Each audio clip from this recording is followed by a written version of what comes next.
Whenever we read the newspapers or watch the news, we may feel that now, finally, it has arrived, the beginning of the end, the apocalypse, the end of times. The Arctic ice is melting at a pace that is probably unstoppable. Political unrest worldwide is increasing.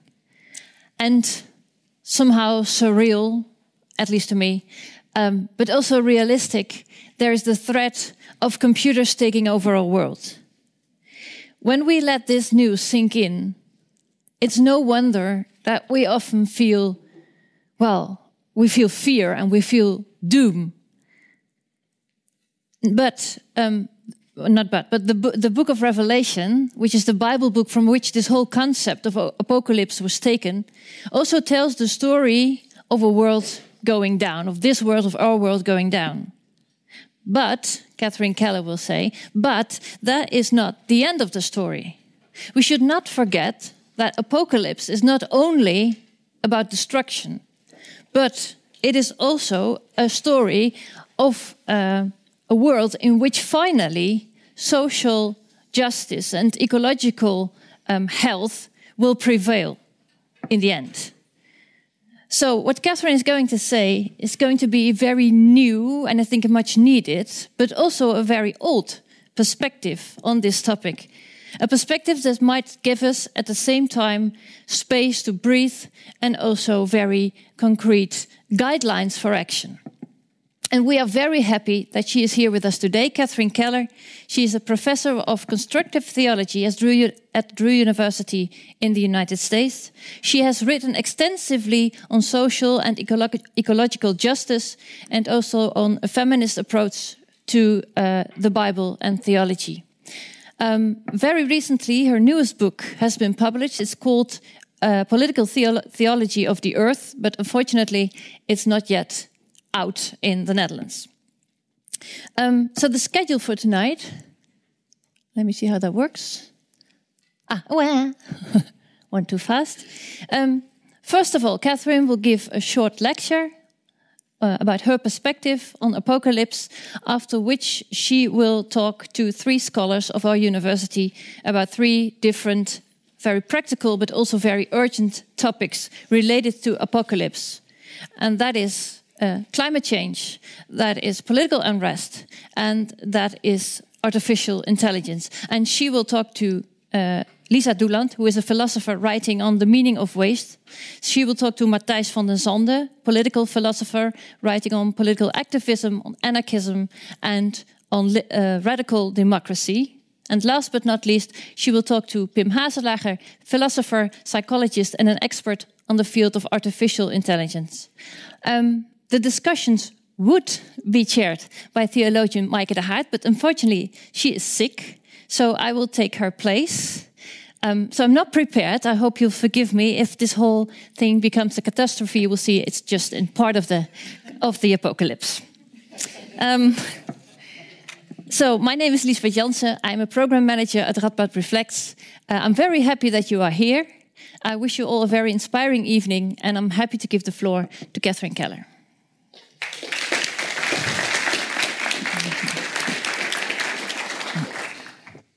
Well, thank you, Liesbeth, for this beautiful invitation, and thank Megan for this beautiful day.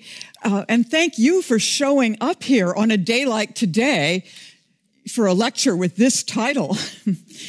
Of course, you might have thought, anyone from the United States should be feeling apocalyptic. But still, most of us, American or not, do not want to think about apocalypse most of the time, whether in the form of the last book of the Bible or of the secularized metaphor. Christian or not, we usually don't spend much time with the book of Revelation, the biblical apocalypse, unless, of course, we are fundamentalists.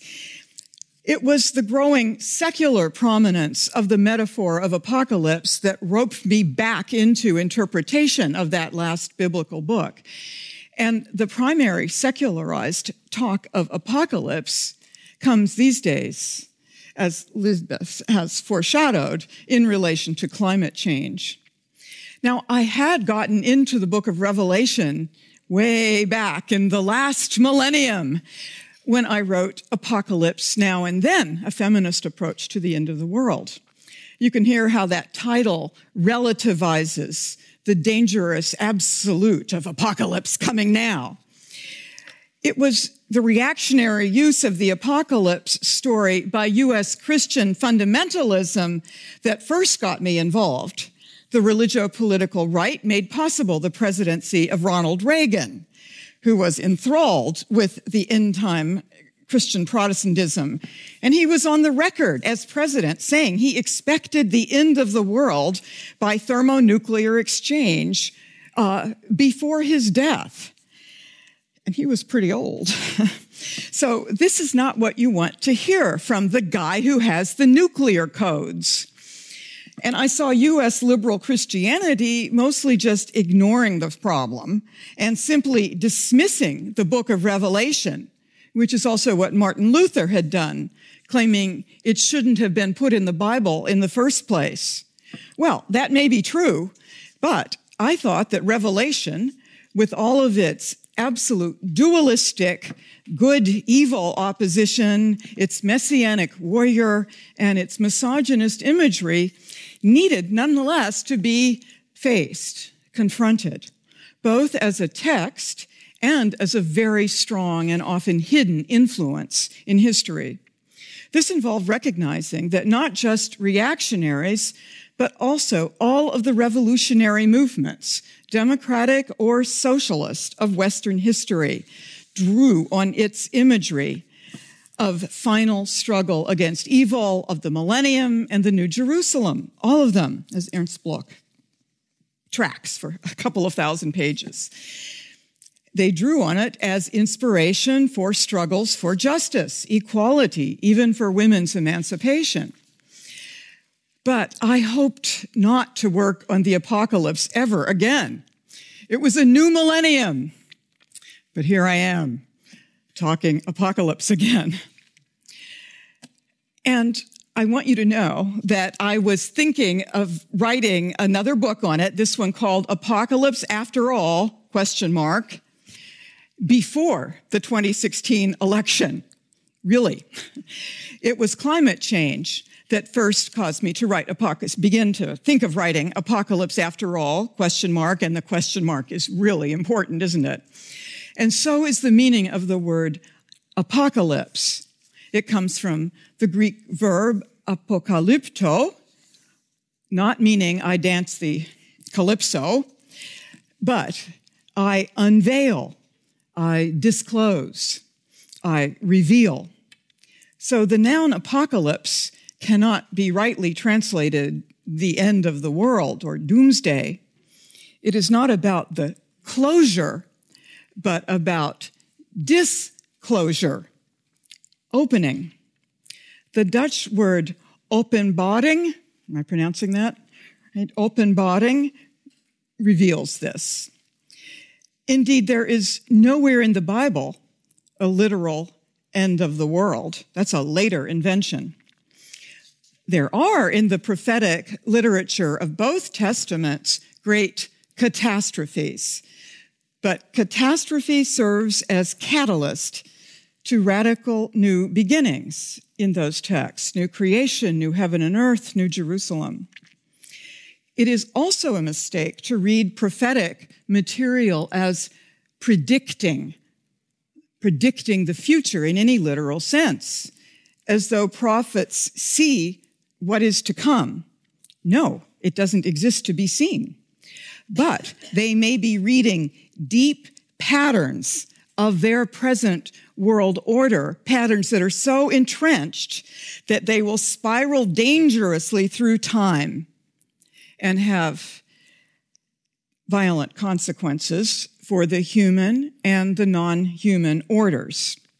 It is the Hebrew prophets, Jeremiah, Isaiah, Ezekiel, Nehemiah, Ezra, who shape the vision of John of Patmos, the author of the New Testament Apocalypse. And don't ever confuse that John of Patmos with the author of the Gospel of John.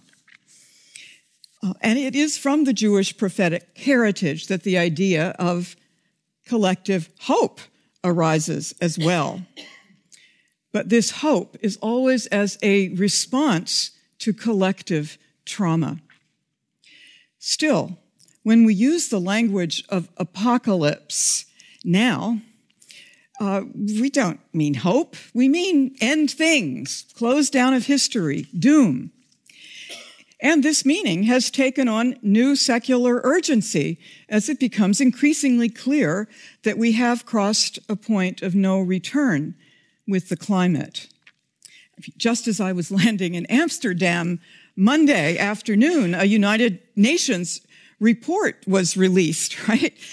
And it now gives us just 12 years to make dramatic changes in fossil fuel consumption or face very soon then already the extreme effects that they say that 1.5 degrees Celsius will bring in terms of drowned coastlines, wildfires, droughts, extreme poverty. Not then at the later 2 degrees that the Paris Accord is based on. The United Nations report asks for changes then on a scale and a speed that it admits has no documented historic precedent. So no wonder we read of climate apocalypse. I mean, I have to say, 5 minutes before I got in the cab to take part in this evening, I got an email from a student of mine who knew what I was doing here, and she said, oh, Barbara Kingsolver, a great environmental novelist, has just written a piece for the New York Times saying it with the title, It feels as though we're living in the end of the world. So it's around. We read of the insect Armageddon based on German research. A popular book about the Anthropocene among college students in the States is titled, We Are Doomed, Now What? Often the apocalyptic rhetoric is meant responsibly, not as announcing inevitable final doom and therefore rendering struggles for eco-social justice irrelevant. No. Take, for instance, a fine recent example of the new genre of literature called climate fiction. I call it cli-fi. It is Jim Robinson's New York 2140. I take it personally. I live in New York. I will read one passage where a character reflects ironically upon the available vocabulary. He is commenting upon the economic causes of the troubles of 2140 and upon 2 pulses of catastrophic coastal flooding. Never, he says, had so much been done to so many by so few, the few, at most 1%, who relentlessly funded and forced climate denial for the sake of their carbon-driven hyper-profits. And he continues, all that happened very quickly in the very last years of the 21st century. Apocalyptic, Armageddon-esque, pick your adjective of choice. Anthropogenic could be one, extinctional another. Anthropogenic mass extinction event, the term often used. End of an era. Geologically speaking, it might rather be the end of an age, period, epoch, or eon, but that can't be decided until it has run its full course. So the common phrase, end of an era, is acceptable for the next billion or so years. Okay, end of that character. In the meantime, we may find ourselves also struggling to name the unspeakable. Apocalyptic, not surprisingly, does head the list of adjectives. Global warming, however, is simply not the end of the world. It might be, however, the end of many worlds, but the Earth persists beyond it. However, in a condition of the extinctions of endless fellow species and in the systemic interhuman violence that enormous climate migrations and desperations are going to provoke. We're already having great hostility towards immigrants, and the climate migrations have barely begun. There remains, however, the chance that awakening to this future will cause us to avert the worst forms of it. That possibility is, of course, being poisoned by my country's political economy and its now official climate change denialism. That the primary symptom has the name trump, a verb to trump that means to get the better of the other, to win, is a little spooky. That it also associates in Old English with the trump of doom. That's Old English for the trumpet of the apocalypse. This could make me superstitious. I will resist. But the trump is blaring loudly as a symptom of a complex deep in United States history, wound round our white supremacism, its aggressive misogyny, and its capitalist exploitation of the earth. But the symptom has even deeper causes. These, I suggest, are legible already in John's vision of the superpower of his day, the Roman Empire. So, I have needed to re-enter the book of Revelation as a kind of socio-therapeutic meditation. It is one way of facing our worst fears rather than repressing them. I call this method dream reading the apocalypse. You may have worked, some of you, with depth psychological dream interpretation or readings of other forms of dreamlike, spiritual, artistic, or poetic symbols. Dreams exceed and sometimes contradict the conscious intention of the dreamer. Dream reading the apocalypse gives us nightmarish and hopeful images of an unknowable collective future. So it might just help us to shape a better one. The book of Revelation opens with the Messiah floating in on the clouds, really as a cloud. For he is described as having woolly white hair, beard, against brown skin, and with women's breasts. And then guess how he appears for most of the book of Revelation? As a woolly white lamb, alive and yet slaughtered. So picture the cloudiness of a dream, ambiguous gender and species, splash of red across fluffy, floating whiteness. So let me share with you more of the cloudy signs, as I cloud them up anyway. A next scene, the Lamb opens the seventh seal, and there is a silence for half an hour throughout heaven, a meditative and mournful pause. And what happens then? We hear that 1/3 of the trees of the earth will burn, 1/3 of the grasses. Well, this year's wildfire season has produced the largest burn in California's history.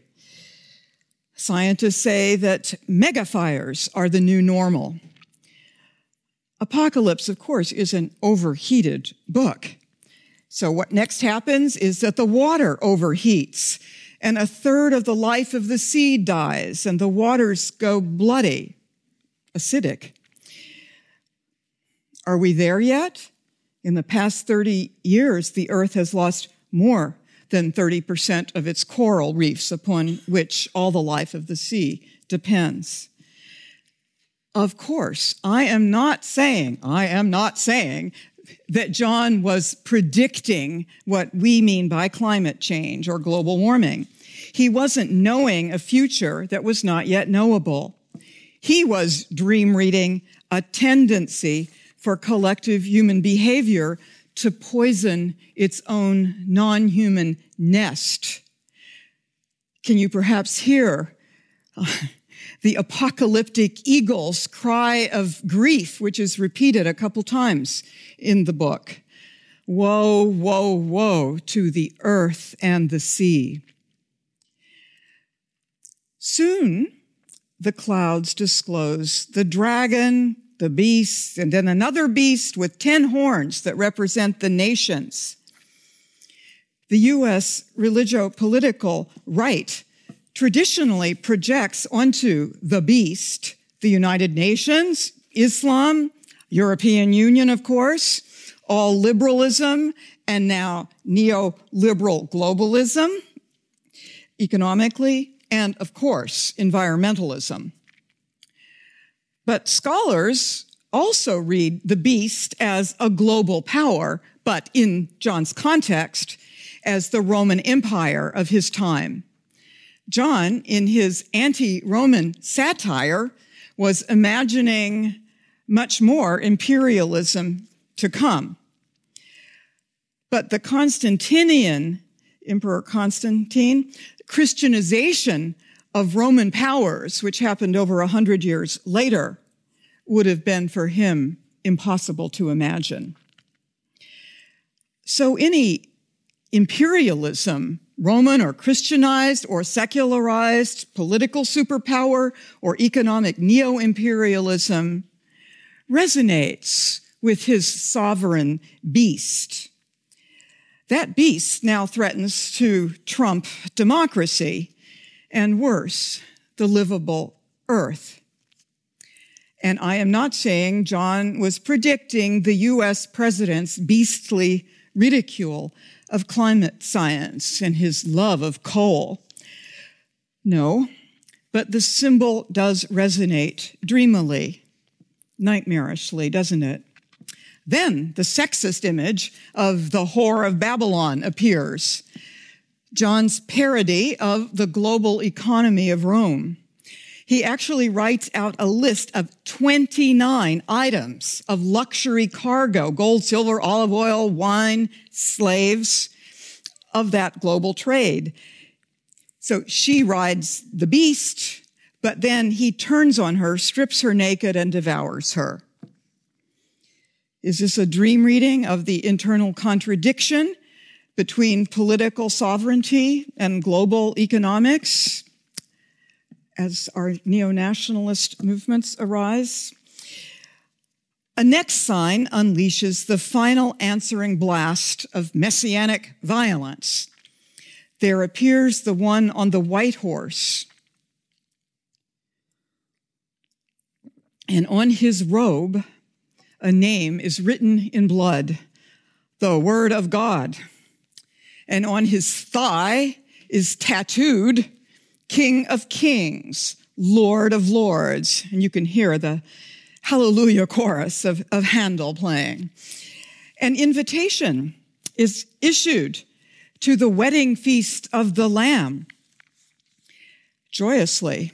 But then in a dark satire, the great meal of God is announced, where this warrior Lord slaughters all the unrepentant, not just citizens, but slaves, and feeds them to the birds. Very Alfred Hitchcock. Then comes the defeat of beasts and kings and the 1,000-year reign. This warrior became indistinguishable historically from Christian hope for final victory, spiritual or worldly. He is encoded in all of the crusading violence of the Christian empires. The Word of God got weaponized. A strange, tragic internal contradiction to the Lamb. So to dream read Apocalypse means also to disarm it. At the end of the book, not of the world, the disarming Lamb is back. New Jerusalem descends as his bride. We read that the nations will walk by its light. The kings of the earth will bring their glory into it. In other words, it's still this world, this material world with its multinationality. But now the leaves of the tree are for the healing of the nations, not for their destruction. And it's written, let anyone who wishes take the water of life as a gift. I passed by Naomi Megan's fountain, the water is fountain. The water of life. Here, a city centered around the tree of life and free, clean water. Well, this will have new meaning in a climate-changed future. Then, after all, the coming down of the New Jerusalem, wrapped in a renewed earth and atmosphere, heaven. It is a vision of a rehydrated world, makes me thirsty, of social justice and environmental health. The coming down can be read as a supernatural heaven, or as, oh, go ahead and waste the world, folks. God will make you a new one. But if you read it in its prophetic context, it signifies a down-to-earth utopia in which God is radically now imminent. So utopia does not mean perfect, but literally good place, or its first meaning, no place. The vision is of a dreamy possibility, an alternative inviting us to materialize a better world against the odds. One actualizes it through collective action, like facets of the gems that decorate the walls of this sparkling dream city. I read the New Jerusalem to mean that whenever and wherever a social advance towards more justice, more sustainability, and more beauty is accomplished, a facet of this utopia crystallizes. So, for instance, this summer I read the news that in June it was, yes, today 7 Dutch political parties present a highly ambitious climate law. The 7 political parties represent a large majority in the Dutch parliament. The climate law sets clear greenhouse gas reduction targets and introduces an innovative mechanism of an annual review to ensure that these targets are met by the Dutch government. Well, I talked to my colleagues here and I realized that law leaves a lot to be desired if it's going to get implemented. Not utopia, but a facet, and then that just today, a quite extraordinary court ruling has been passed in your country about climate change and how to regulate. That is a sparkle of New Jerusalem. Not perfection, not utopia, but a gem-like facet of a civilization of shared shalom, an actualization of a new possibility. Perhaps other nations will follow your example, building on the too modest Paris Accords. Perhaps the United States will change our shameful course before it is too late for all of us. Perhaps species suicidal denialism and despairing nihilism are not the only present options, but denialism and nihilism circle around like a dog chasing its own tail. So the ancient prophetic hope must never be confused with optimism. But it can twist catastrophe into catalyst, emergency into emergence. And I hope that this brief exercise of dream reading has disclosed an ancient code of collective trauma and earthly possibility. What comes now within the woolly clouds? What messianic embodiments of ambiguous gender, of race and species justice might become impossibly possible, sometimes with the sword-sharp tongue, sometimes with the vulnerability of the lamb, sometimes with the creativity of planetary urban renewal, and always with a cosmic promise of comfort and new beginning, no matter what. The dream clouds darkly glow with possibility, but they glow. Thank you.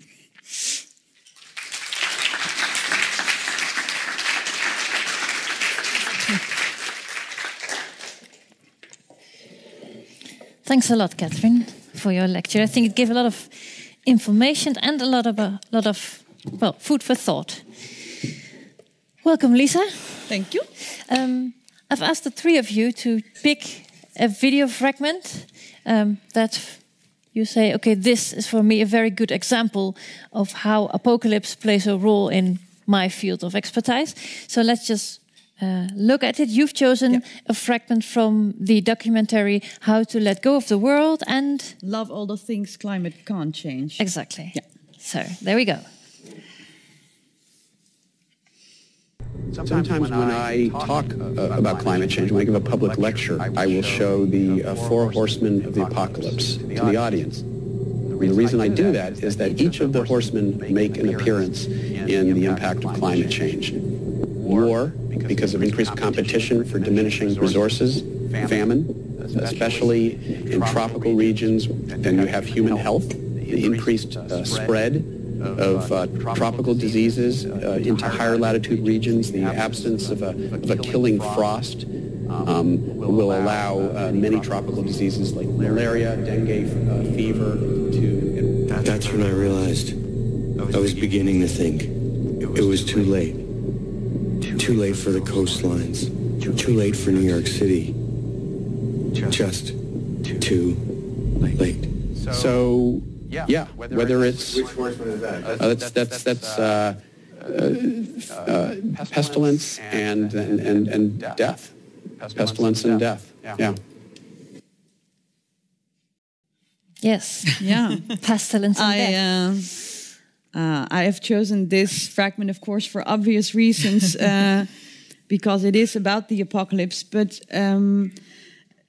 this is a very special documentary, I think. And let me explain a bit about it, and then we'll discuss it. So it's called How to Let Go of the World and Love All the Things Climate Can't Change. And in a way, it's in two parts. So this is near the end of the first part of the documentary. And what the documentary maker, Josh Fox, is doing is feeding us more information about what's going wrong. So ocean acidification, so we're losing the coastlines, water rising, etc. And then he's turning up the pace. And at one point he will say, I'm overwhelmed, I'm getting overwhelmed. And this is near the end, so near the overwhelming part. And then maybe we get into it later on. He asks, he lies in the snow like some snow angel, and he asks, so why don't we just let go? And he lets go of a drone with a camera in it, and we see him getting smaller and smaller and smaller, very insignificant, really. So he asks, who am I? I cannot do anything. I'm so fragile. It's too late. Why don't we stop? And but then, so what does letting go of the world mean? Mm-hmm. And I think that what he says with this is we should let go of a concept of the world in a big sense, like the world of man, like the world of as planet Earth as a whole, and then. In the second part of the documentary, he delves into all these little worlds that people are fighting for. So, people who are fighting for changing climate change in the places they're living. So, whose world are we? So let go of the big world and then fight for smaller worlds. So that's. Do you think that would be an example of? Is that a good idea? Oh, I think that there's wisdom in the idea, an almost Buddhist spirit of letting go. But I hope that it goes further than just letting go of the big world. I think we do have to let go of a big world that is a kind of abstract idea of our human dominant civilization and all of the goodies that we presume from it. So I think we have to let go of an illusion, and that's good Buddhism. And I think it's lovely to focus on all these marvelous little things, like the sparkle in your eye and the new warmth of communication I'm feeling with new friends, and the loveliness of your clean water. which I hope is eternally Yes. like this. But I worry a lot at leaving it there, because I think if we let go of our illusions about the big world, we are maybe letting go of our ego delusions of control and dominion. That should liberate us to create new kinds of community, new kinds of alliances, new ways of being citizens of the planet, new cosmopolitanisms, actually. Yes, and also if you let go of the global picture, and you start focusing only on the small worlds, is that not also a sign of defeatism, in the sense of, okay, this is too much, and then what will happen? Because someone, I don't know who, has to take care of the whole picture. Otherwise... I think the point of the documentary is that taking care of the big whole, which consists of all these little, it can only be done by letting go of the idea that the world is there for us to control, really. Yes. Because I think that there's been a lot of apocalyptic thought, of course, of late. The world will end, but it's been called collapse porn or pessimism porn or collective catastrophilia. I haven't heard that one. yeah, that's a Dutch one from a Dutch philosopher of culture. But there seems to be an illusion of control and of clarity that it offers, a clarity that you find maybe in the thought about the apocalypse itself. So then so there's a clear end and there's a new beginning. So and what I think this documentary shows, that the future is not going to be clear. So in collapse porn, you might think, at least I know how the world's going to end. So it's all going to shit, but I know exactly how, and then I get control back. But what he suggests, I think, is that the future gets a bit more messy and unclear. And Do you think that's one of the main problems, that we try to keep control over things that we don't have control of? And should we let it go then? I think that's a very helpful analysis. The idea of control, which Christianity has some responsibility for, with a false interpretation of Genesis, right, and the sense of human dominion over the rest. And then that gets secularized and modernized in a very delusional and dangerous, controlling way, that we're suffering the consequences of it now. But we can perhaps let go of the illusion of control in order to gain a new kind of agency, right? A new mode of activism, not in order just to be released from anxiety. Basically, we're screwed, let it go, let's hang out. They're making pot legal again in my state. But that's a very interesting difference between control and agency. Can you explain a little bit more? Agency, and you hear that word in English, that we are agencies. And Donna Haraway has done a lot of lovely work on staying with the troubles, but her work on at the intersection of human, animal, and machine really meditates on agency as something that's never just individual, and that we share with our animal natures and our animal companions and our animal affiliates that make up a lot of the planet, and we share it with the machines that we are into, so that agency is never just about an ego controlling or any entity controlling, but that it is a matter of responsible action. Responsibility in English is a good word. There's something good left in English. Sorry, I think it's so sad that you're all having to do English, and you've got Brexit and now Trump. Anyway, sorry, the English thing is really haunting me.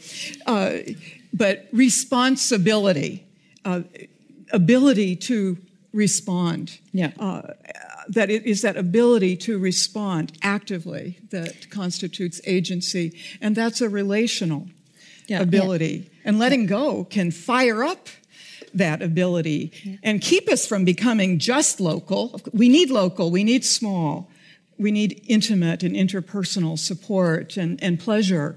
But that needs to allow us actually to be planetary, or else our responses aren't going to be that different from some of the nationalist responses. They want to go local too, and forget the planet. Yeah, but I would say that that we very much need, and that's what I find in the documentary, is sort of an ecological approach. So it's never the end of the world. It's never top down. It's always bottom up, as you mentioned. Indeed, the idea of Donna Haraway that we should stay with the trouble and stay with with the ground creatures. I don't know.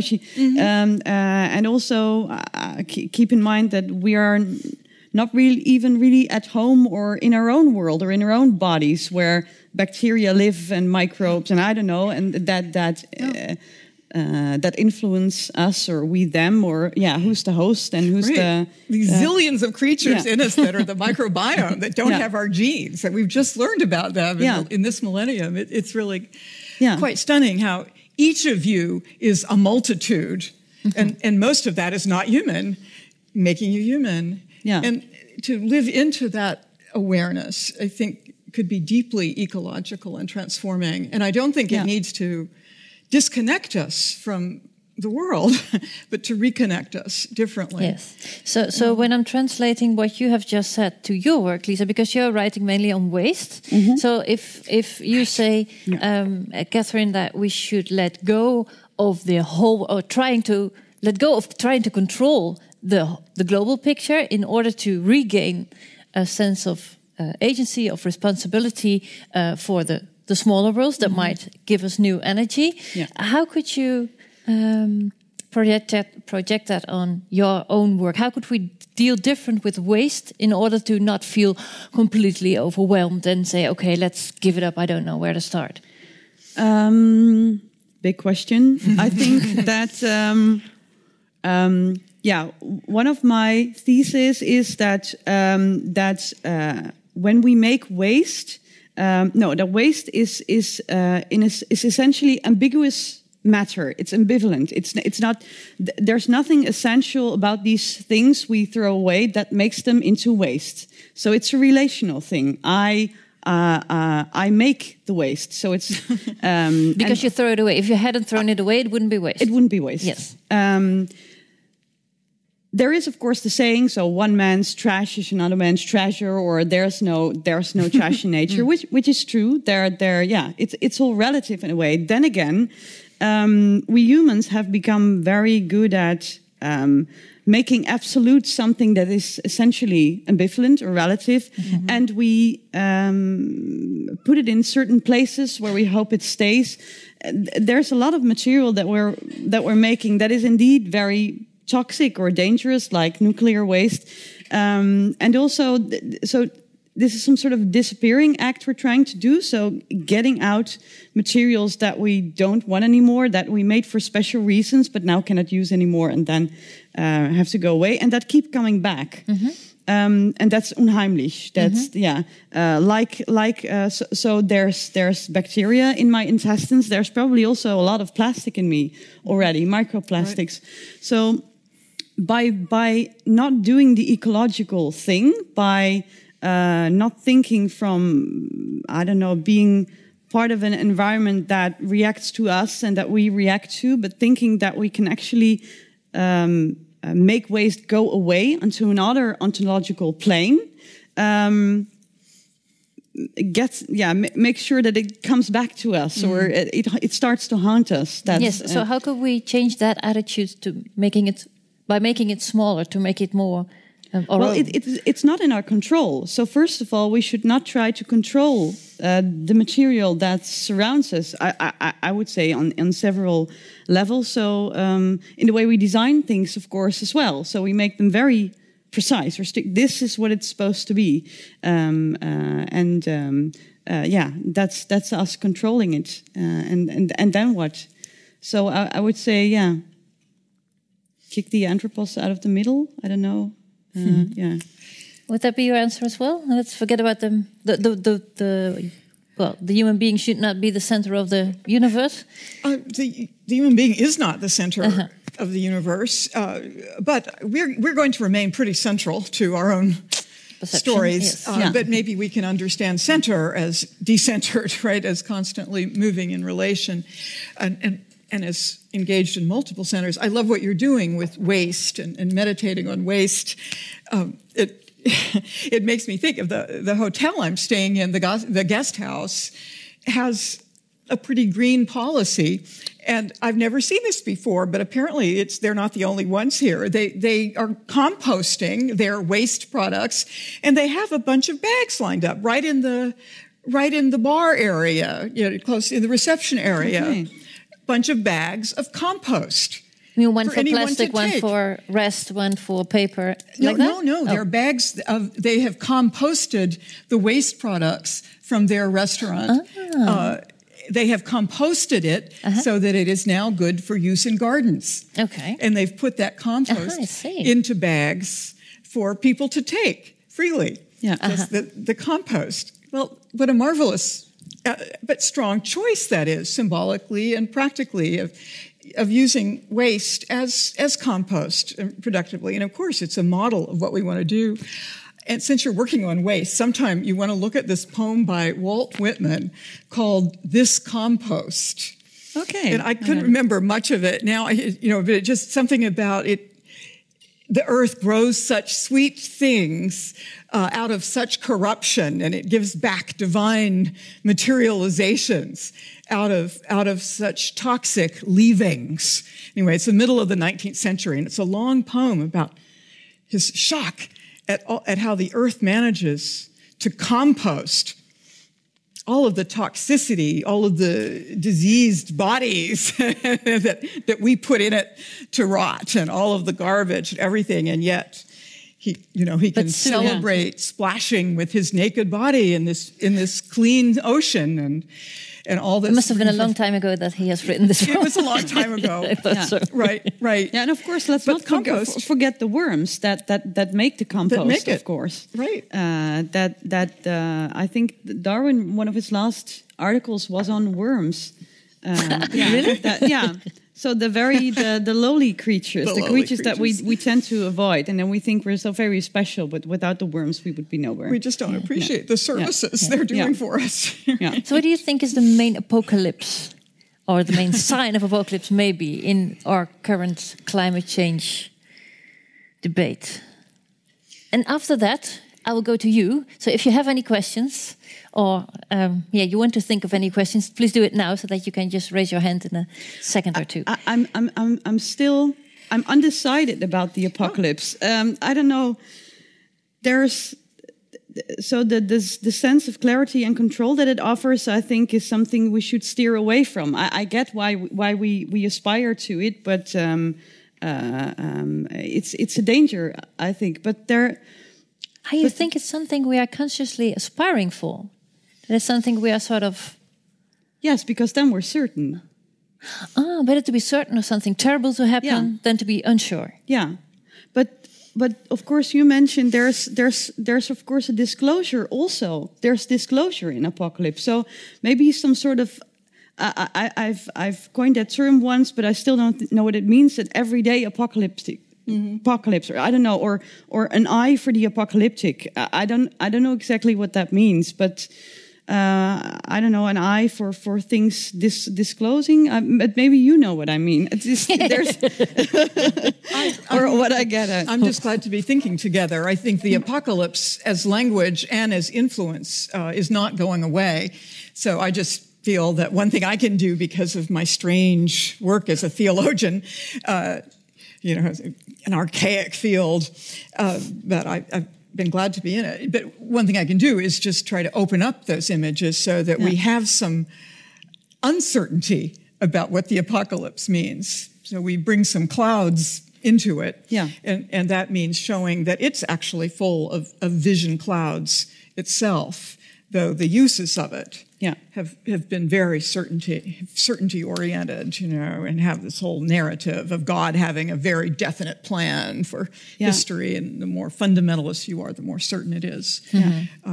Because there is, so one more thing, there is the aspiration to change, or that the apocalypse changes us, or that thinking about the apocalypse does something good. I don't know, there's So you mentioned hope. So there's hope in it somewhere. So whereas the optimist, I don't think you mentioned her, but Rebecca Solnit explains that fantastic in her Hope in the Dark. So there's optimism and pessimism. Both are quite sure about what's going to happen. So it's going to be all right, or it's going to all go to shit.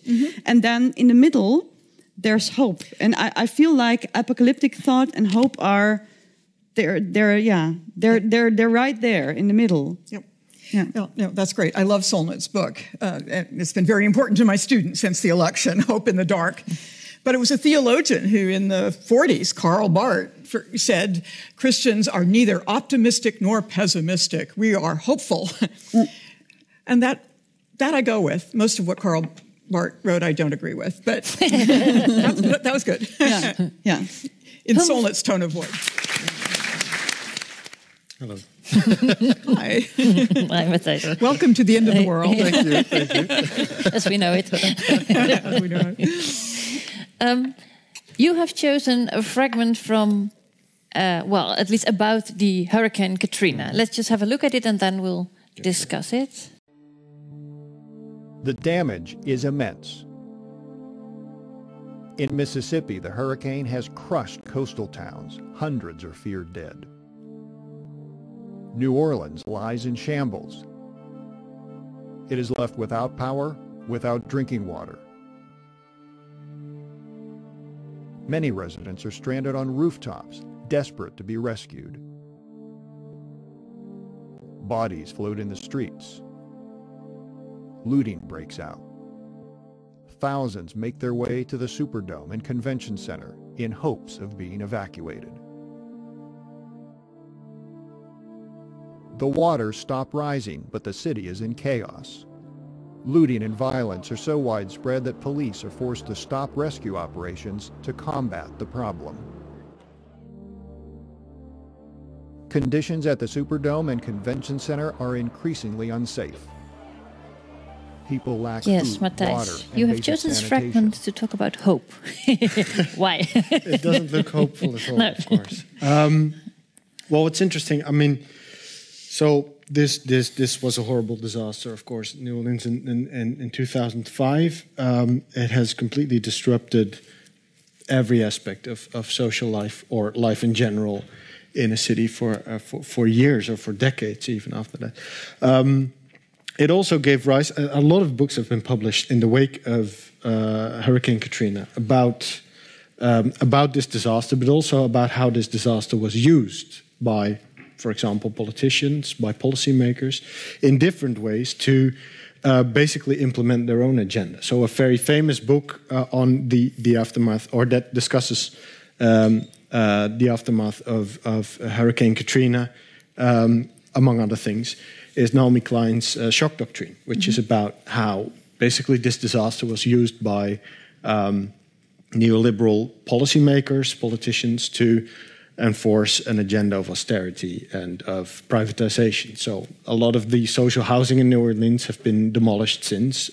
There's been a massive process of gentrification, rich people moving to New Orleans, buying abandoned houses there.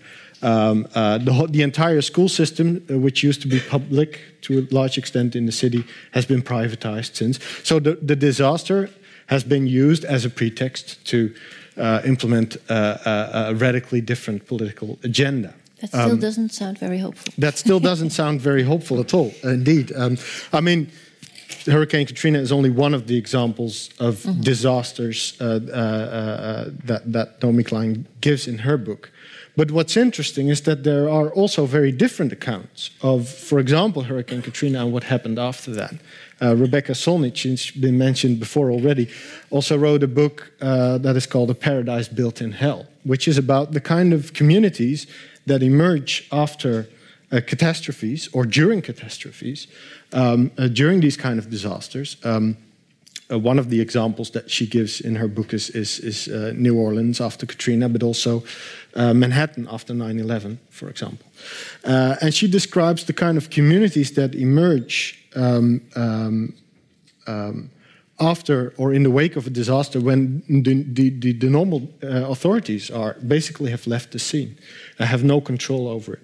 And so her claim is that actually in these situations, what we see is that people start to form new structures and networks of solidarity, and start to kind of create an alternative society that in many ways resembles an alternative image or an image of what society should be like, according to them.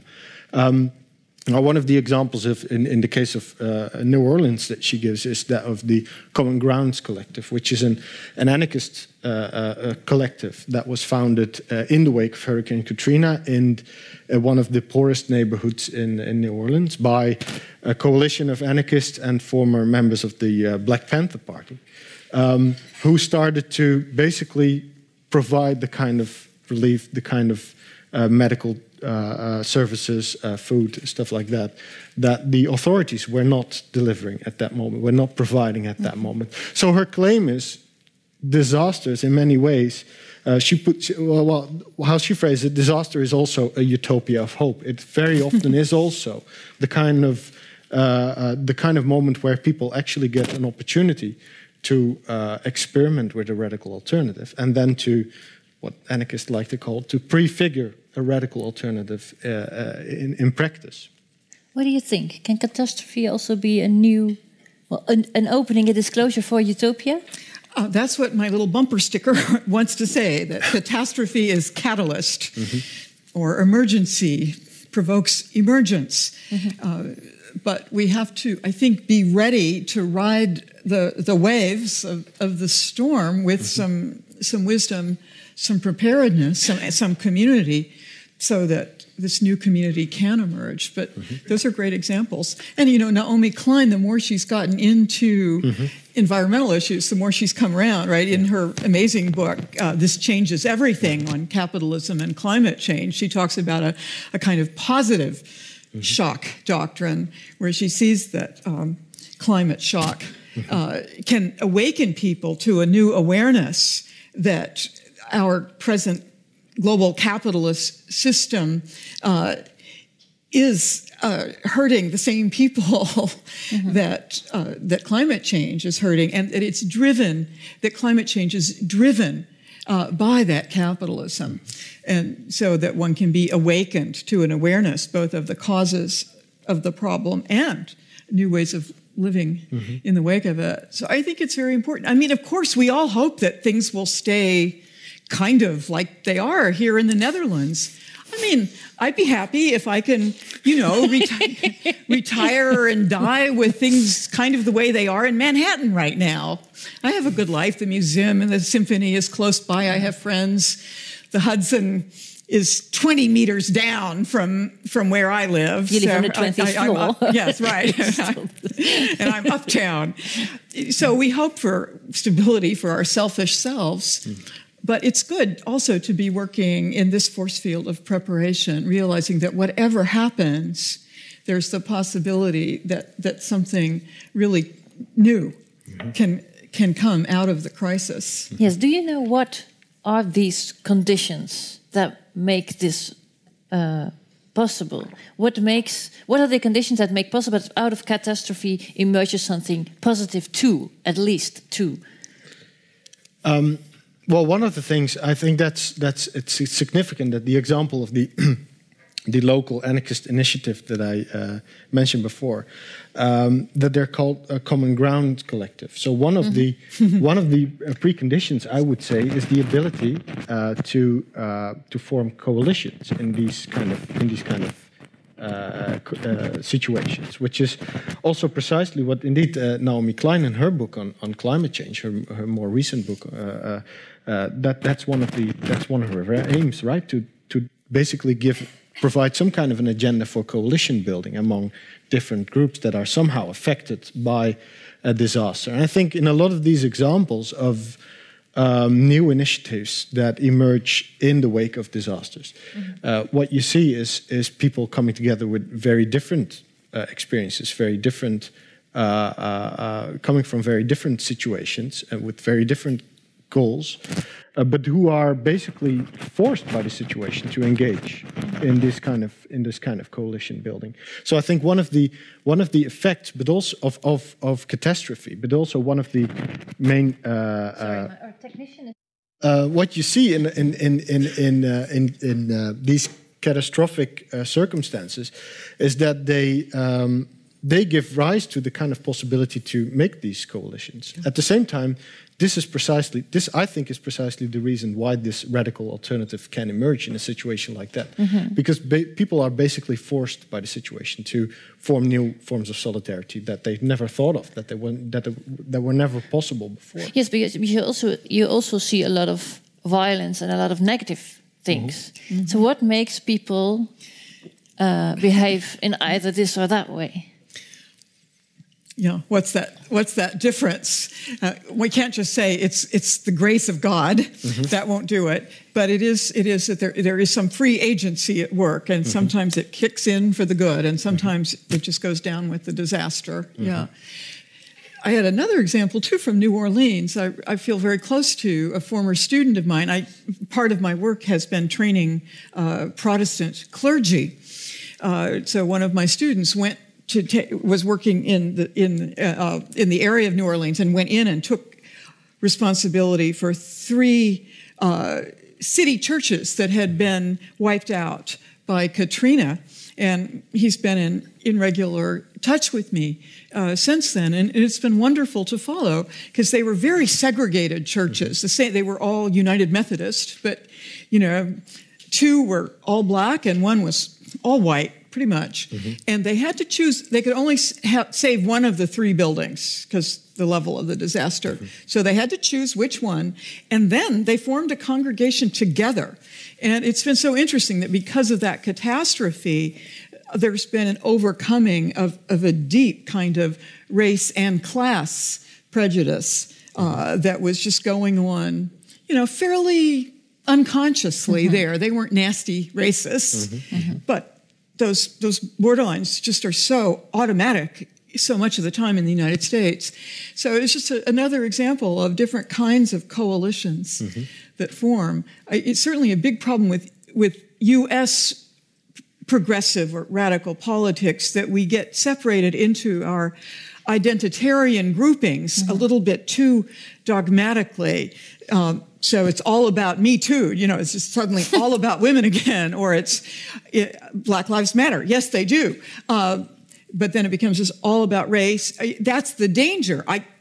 These movements are crucial. I love them. I'm glad they have come about.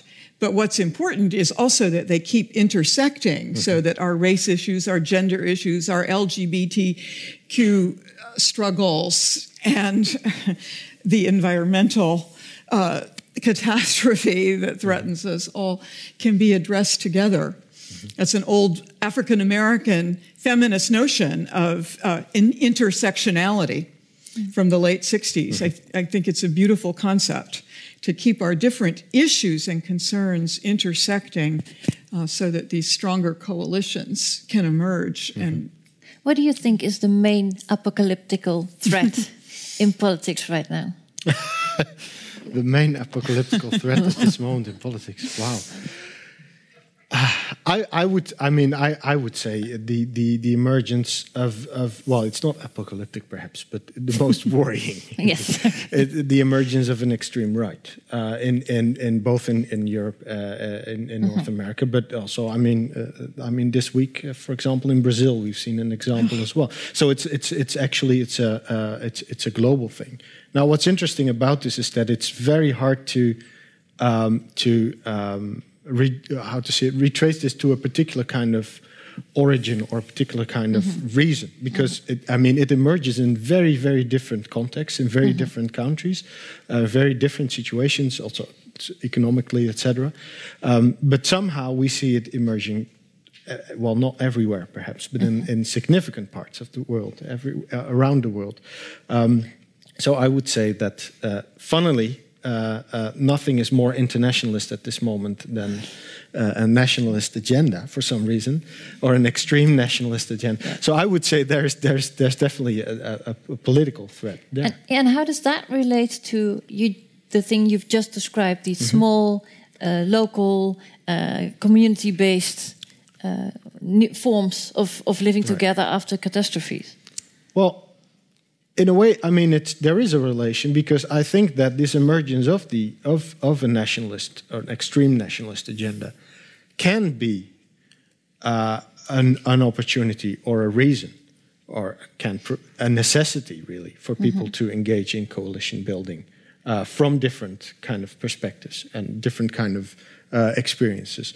It's not a natural disaster, but it can be enough of a disaster for a lot of people to engage in that kind of coalition building. So in that sense, there's a clear relation. I don't think, by the way, that what's significant about, for example, the kind of alternatives that emerged in New Orleans, that the significance of this is that it's local, because it doesn't have to be local, doesn't have to remain local as well. We've seen in just a few years ago, in 2011, when for a short while it appeared to all of us that the world was changing for the better. We saw protest movements emerging everywhere in the world, and they all referred to each other as a source of inspiration as well. So we've seen something there, a possibility of contestation, of protest that was not local at all, in some way. I'm not saying that it was a global movement, because it wasn't, but there was a global dimension to it. So I don't think what makes this significant is that it's local, but what makes it significant is that people are forced to team up and to create a shared agenda, to create a common ground. Yeah. Do you think that's? I certainly agree. I've been thinking of the unnatural disaster that Trump's election represents, and what it catalyzed. It was very powerful that the day after his inauguration, the women's marches were not only enormous throughout the United States, but throughout the world. I mean, just even in Seoul, Korea, thousands of people marched. And of course, at the women's marches, were full of men. And so there's, again, that's not a solid and lasting global movement, but it demonstrates that potentiality, which we are learning to work with, partly, I guess, through media, so that there can be very quick communication that allows a mobilization. So I think it's very hopeful. I do think if we're going to successfully resist the development of these neo-nationalist right-wing forms of localism, it's probably important also to create some dialogue about the importance of the local.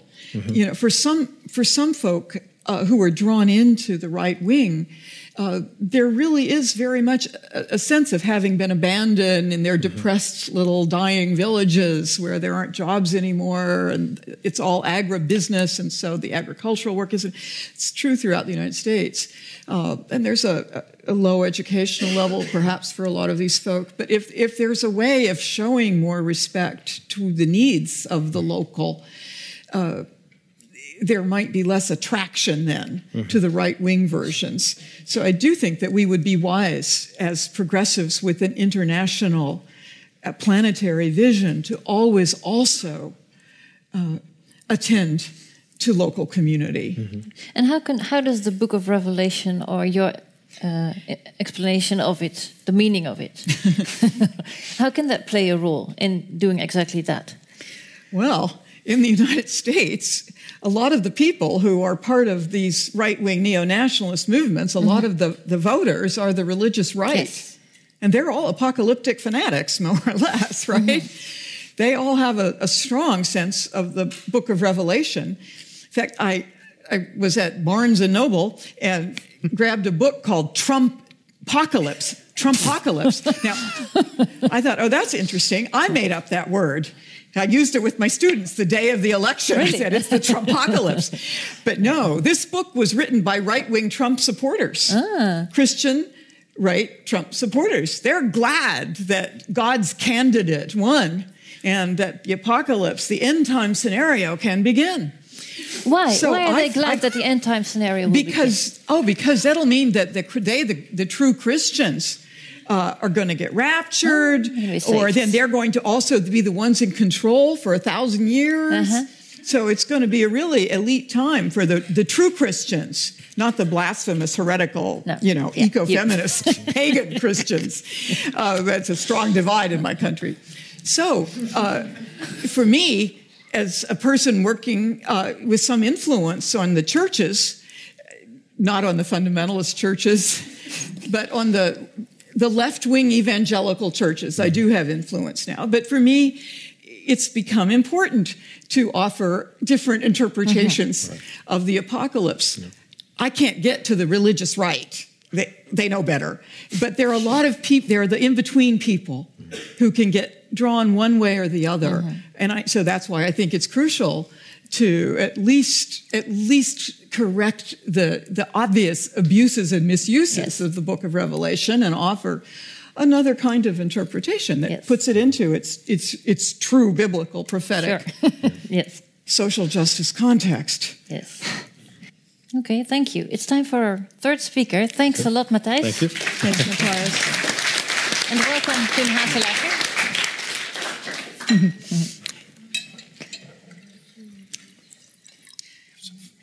Yeah.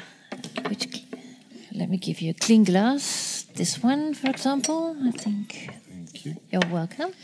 Well, you have chosen a fragment from a film I think we all know. Let's have a look before Shall I explain it maybe for the young viewers that weren't born when the movie appeared? Because it's a movie from 1991. It's Terminator 2. Everybody knows it. Yeah, you know it? Okay, well, in that case, enjoy. You can explain later. Yeah. All right. I need to know how Skynet gets built. Who's responsible? The man most directly responsible is Miles Bennett Dyson. Who is that? He's the director of special projects at Cyberdyne Systems Corporation. Why him? In a few months, he creates a revolutionary type of microprocessor. Go on. Then what? In 3 years, Cyberdyne will become the largest supplier of military computer systems. All stealth bombers are upgraded with Cyberdyne computers, becoming fully unmanned. Afterwards, they fly with a perfect operational record. The Skynet funding bill is passed. The system goes online on August 4th, 1997. Human decisions are removed from strategic defense. Skynet begins to learn at a geometric rate. It becomes self-aware at 2:14 a.m. Eastern Time, August 29th. In a panic, they try to pull the plug. Skynet fights back. Yes, it launches its missiles against the targets in Russia. Why attack Russia? Aren't they our friends now? Because Skynet knows that the Russian counterattack will eliminate its enemies over here. Jesus. Okay, maybe now we need some explanation. Okay. So this was the former governor of California. And he is playing the role of a robot that comes from the future, being sent back in time by the resistance leader of humanity fighting against the machines, their sort of last battle, because the leader of the resistance is the young guy in the back of the car, and there is a new robot being sent out from the future to kill this future leader of the human resistance against the machines, and this robot comes back to protect him. And in the meantime, they also try to stop the whole process from happening by, let's say, convincing forcefully the initiators of the creators of super intelligence. And that's what he was explaining in a very few couple of sentences. So this is the Armageddon scenario. This is basically how artificial intelligence, which I happen to be working in a little bit, is creating machines that very soon, some people think 2045, will have the intellectual power to basically decide what to do with us at their will. Really? Yes, really. I mean, this sounds just as apocalyptic as the whole...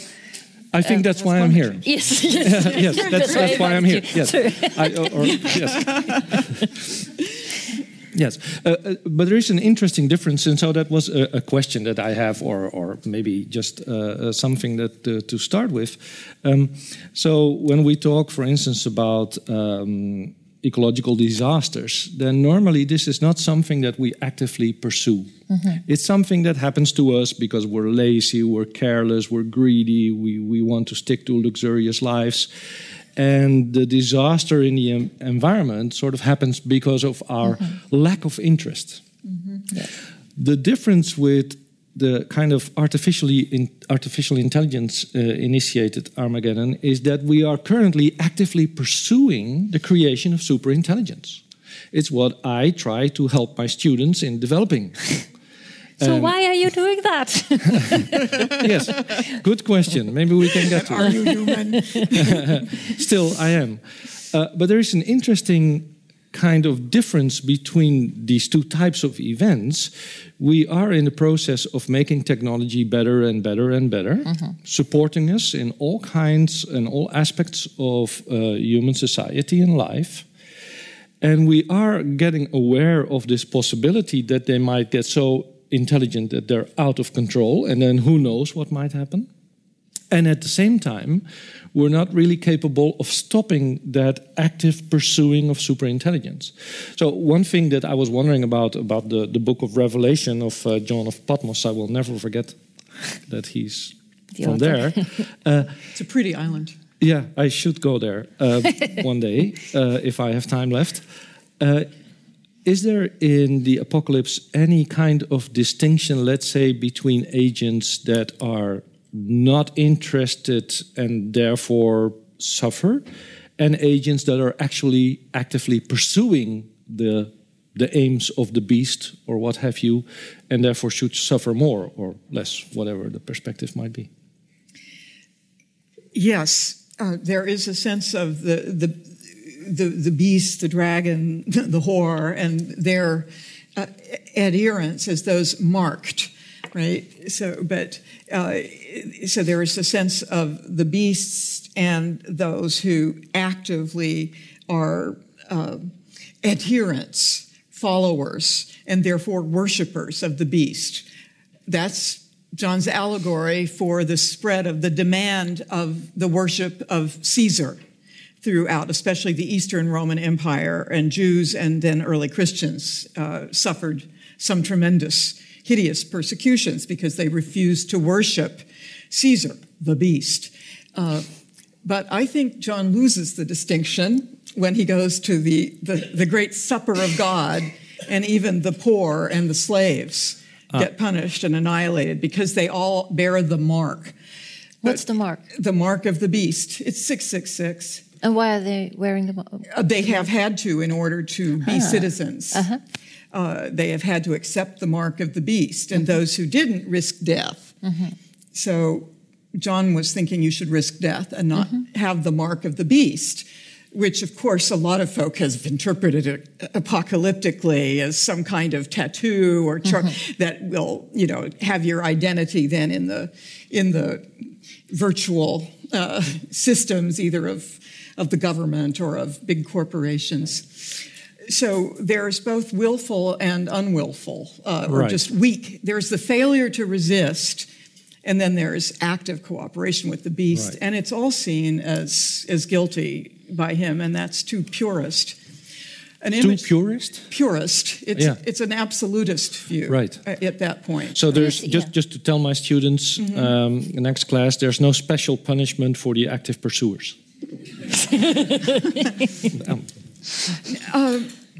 They get tormented. Well, I torment them now too. Right. So not just killed, but tormented. So there are different aspects to that vision where it goes very cruel and absolute. Yeah. But how do you see that in AI? There are those who follow, and there are those who. Well, I mean, there's all the people that use these kind of machines. I don't know who, but there seem to be there must be some. Yes. And there are those who actively develop. Yes. And I was thinking about GAFA, Google, Amazon, Facebook, and Apple as the four beasts, for instance. I might get sued. And this is actually seriously a question that many AI students now have. So currently there is a course on societal implications of artificial intelligence that I'm teaching. And they are discussing very actively and with a certain sense of concern the implications of their own research. Because they will be the professionals of the very near future, they're master students. And they too think, like, what are we making? Yes. And so this is more than just a joke in a way about is there a special punishment for the active pursuers? No, it's really about something that's tormenting them now already. What are we doing? Not just out of neglect or, you know, because we have to fly to the United States back and forth in order to be here or to talk there, but because we're actually developing the models to the best of our capacity. That's a weird kind of situation you're in a sort of apocalyptic scenario that was sketched by Arnold Schwarzenegger.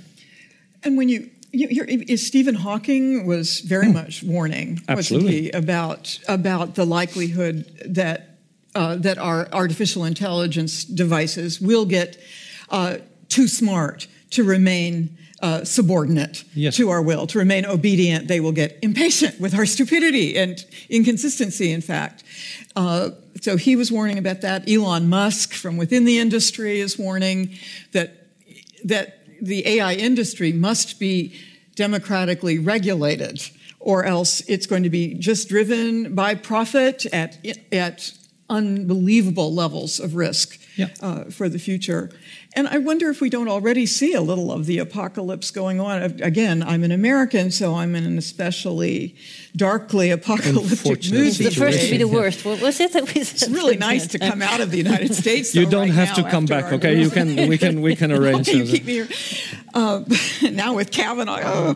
But think of all of the politics in the United States that's still brewing, and battles, I hope, that are going to go on, exposing the degree of the so-called Russian collusion that's all AI-driven.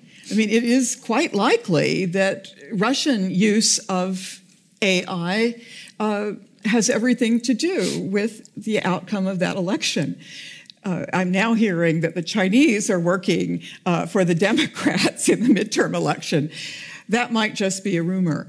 But what we do know is that we're at a point where that level of interference through Facebook really has to be taken with great seriousness. Yes. Even though it might not be now in the United States because of what our Supreme Court now is. So the rest of you need to tune into it. But still, I think compared to politics and climate change, I mean, we experienced already the effects of climate change. We see increasing political unrest all over the world. But this, at least for me, I mean, I'm complete. I don't know anything about artificial intelligence apart from that which you are telling me. I don't see it. I mean, of course, I see we are all getting more and more dependent on artificial intelligence. Well, but is this an important dimension of the threat that we are maybe largely unaware of it? Well, the visibility has something to do with it. On the other hand, these days it's very easy to bump into someone who is sort of walking around like this, or biking around like that, or driving around like that. So it is very visible once you start seeing it. And we also know now, and this is maybe not so different from the way we hear about impending ecological disaster. There's newspapers like Cambridge Analytica with the election in the United States. We had in the Netherlands this test some years ago, actually quite a lot of years ago, with digital voting that was retracted at some point because it was too uncontrollable. So if you're open for these kind of signals, the bubble effect. I mean, you can't be on Facebook and not know about the bubble effect, or you can't use Google and not know about the bubble effect unless you really don't read newspapers, because it's there. It's on the standard media. You don't have to be an AI specialist. But at the same time, maybe you could say this about ecological issues 20 years ago, that this is something that grows, the awareness grows, and this will take time for us too. But at some point it will be too late. Yeah, well, that's always the problem, right? I mean, the longer it takes for you to be aware of it, the less time you will have to do something actively about it, which makes people like AI students, and in a way this also applies to neuroscience students in relation to neurotechnology, in a very awkward kind of position, because they're building the kind of stuff that they themselves maybe worry more about than the non-initiated. Yes. And there is great moral bivalency. The same arguments about the increasing genius of AI and its danger can be made to say there is great good increasingly that can be done also. Yes, of course. And that's actually very interesting. There was another topic that I very much wanted to hear your opinion about, and that's transhumanism. So there are also people that say, by the increasing intelligence of the technology that we're building, we will be able to have super intelligent medical research. And it might become possible to actively combat all kinds of diseases because we will now have basically artificial doctors and medical researchers that will cure most of the diseases that we currently have nothing available for. And this might actually extend our lifetime until the point of immortality. Transhumanists, yes, no, I know. They're there. And this is maybe another kind of apocalyptic perspective, but at least for some people, less negative. It's eternal life. Actually, I had one student who was doing a bachelor in AI and at the same time a bachelor in religion studies, which I thought was a splendid combination. And she did her bachelor thesis for religion studies on singularity theorists, the people that predicted somewhere around 2045, we have this moment where the machine becomes uncontrollably intelligent, and new religions. And so she actually interviewed some people from Singularity University, I think it's in Tilburg, to establish whether we have actually a new form of technology-based religion that foresees indeed things like immortality. There's a sort of millennialist moment. There is charismatic leaders and all these kind of features that you find in religious movements as well. So I was wondering if, from the perspective of the apocalypse, there would be something interesting here to enlighten us upon. One of the problematic aspects of the New Jerusalem is not just that there will be no more thirst and hunger and no more mourning, but no more death. And so there is instilled in our tradition this hope for a kind of final eternal life, for a resurrection of the body in a very literal sense. And I think symbolically there is great vitality communicated about the power of life in its resilience to renew itself, to be reborn, and in some way in which our individual lives are interconnected in ongoing life. But it turns into a very greedy desire for my personal immortality. Yeah. And if you put that into relation to ecological thinking, it's horrific. I mean, how are we going to handle a planet where people don't die? Well, I guess we decide we just won't have any more generations after our lucky ones, or we'll just have most likely we'll have a little tiny elite of the super rich who are really brilliant and deserve to live eternally, who will keep the rest of us as slaves. There's one sort of technical solution to the issue of overpopulation that you might get if nobody dies anymore, and that's there's two ways of continuing to be there, cognitively speaking. One, that is that your body remains in existence via all kinds of medical interventions. A second one is, and this is also actively discussed, to download yourself into a computer.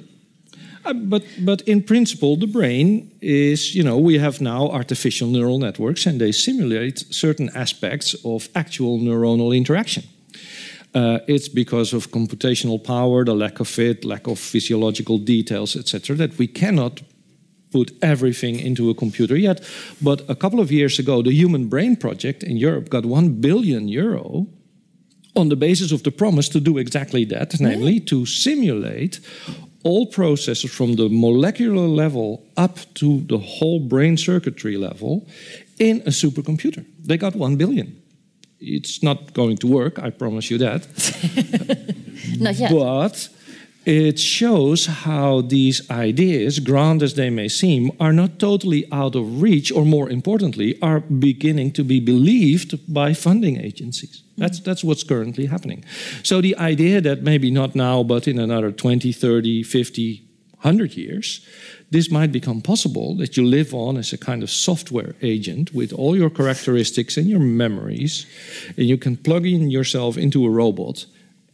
Okay, we're talking apocalyptic scenarios, right? So better make them as grand as possible. That's not totally out of the question. Yes.